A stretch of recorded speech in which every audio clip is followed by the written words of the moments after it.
Taas na to ha.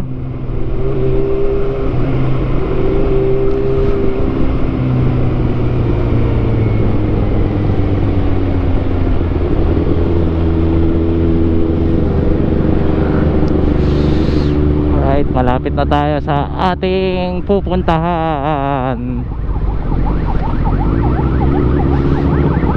Kasi doon na tamang picture, video. Tapos send mo sa akin mamaya ha.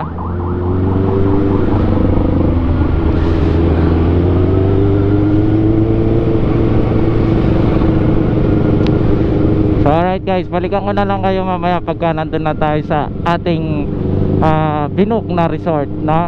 Patayin ko muna tong ano natin, GoPro natin. Save natin yung memory saka yung battery. Kasi isa lang yung dala natin na ano memory, baka mapuno agad. Hindi natin makapture lahat ng ating moment mamaya, no?